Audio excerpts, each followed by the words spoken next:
안녕하십니까. 이강용 선교사입니다. 오늘은 성경 공부 3권 7과 나는 거룩하게 되어 갑니다라는 주제로 말씀드리겠습니다.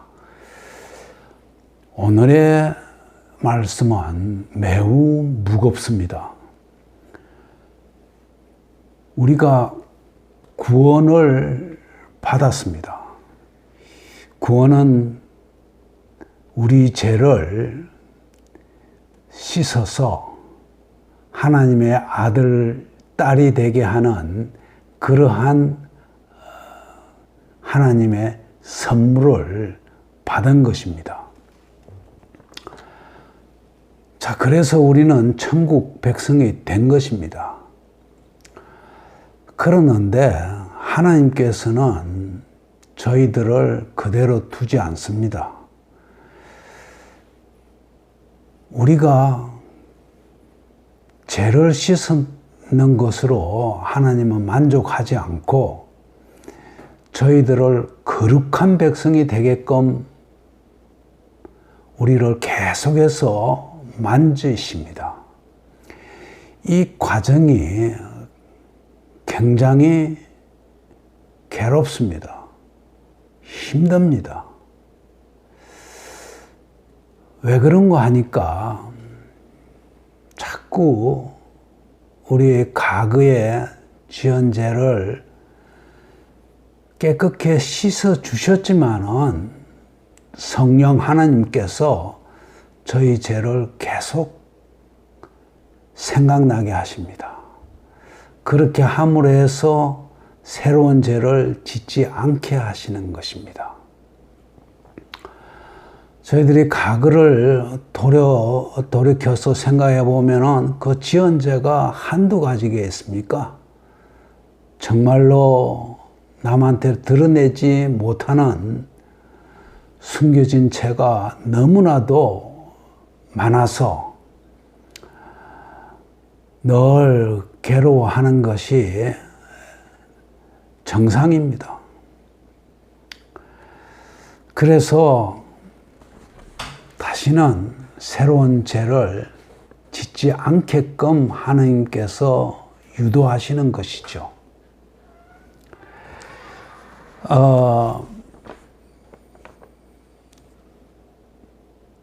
아주 대표적인 이 한 분을 소개하겠습니다. 1907년도에 평양 대부흥회를 주관했던 길선주 목사 아십니까? 장대영 교회 담임 목사였죠.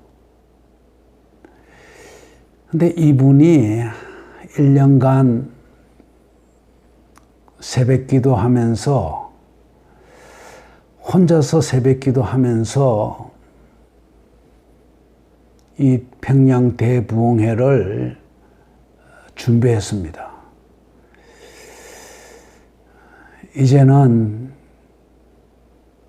대부흥 집회를 시작했는데 전국에서 모여들인 한 1,500명 신도들이 모였습니다. 그 자리에는 우리 조선인도 있었고 또 해외 선교사들도 여러 분 그 자리에 참가했습니다.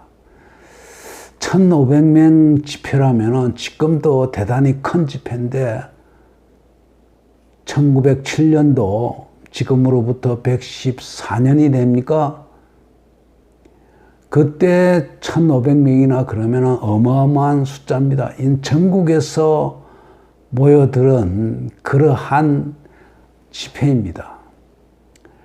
근데 그 집회의 마지막 날 길선주 목사가 성령의 만지심을 받아서 과거를 고백합니다. 정말로 목사로서 고백하기 힘든 그러한 고백을 지금 피토하는 그러한 고백을 하게 됩니다.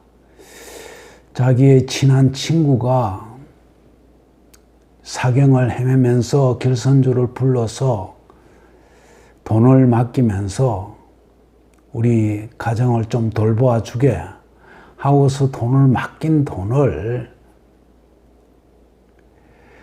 그 당시에 한 100불 정도를 그냥 착복을 했다는 것입니다. 이거를 그 모인 성도들 앞에서 부끄럽게 눈물로 통회하는 그런 통회의 기도를 올리게 된 것이죠. 그러니까 그 모였던 선교사들, 성도들 모두가 다 함께 통회의 눈물의 회개의 기도를 하게 됩니다. 땅을 치고 가슴을 치는 그러한 과정을 밟게 됩니다. 밤새도록 그 눈물바다가 된 것이죠. 새벽이 되었을 때 다들 자기 있는 곳으로 갑니다. 가서는 내가 당신 아내를 강간해서, 내가 당신 쌀독에 있는 쌀을 훔쳤어, 내가 당신 모르게 많이 헐뜯어서 등등 모든 지은 죄를 다 회개하게 됩니다. 이것이 계기가 돼가지고 교회가 완전히 성화되는 것이죠. 개인이 자기의 과거 죄를 뉘우치고 눈물로 회개함으로 해서 성화되어 가는 것과 같이 이 교회도 길선주 목사가 했던 그러한 통회의 기도를, 회개의 기도를 함으로 해서 우리나라 교회가 이렇게까지 부흥했던 것입니다. 이 나라도 마찬가지 아니겠습니까? 이 나라도 부정부패 얼마나 심합니까? 이것을 회개하는 그러한 사건이 있어야만 이 나라가 부강할 수가 있습니다. 잘 살 수가 있습니다. 나라뿐이겠습니까? 이 세계를 보십시오.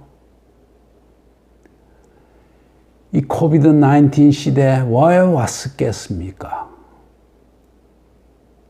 환경 문제 정말로 심각하지요. 이 세상 모든 나라들이 정말로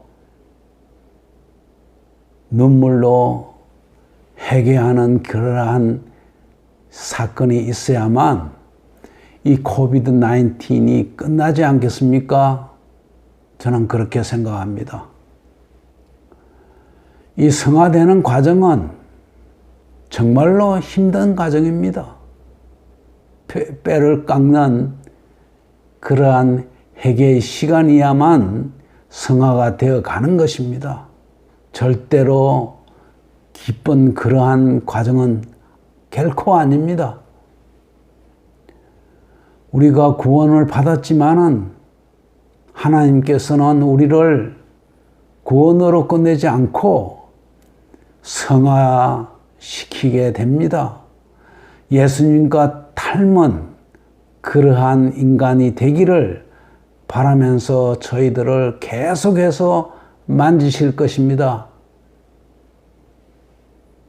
쉽지 않는 시간,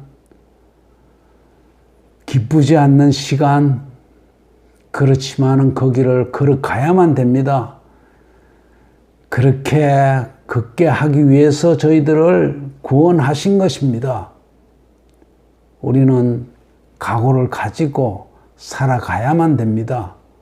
오늘은 여기까지 하겠습니다. 감사합니다.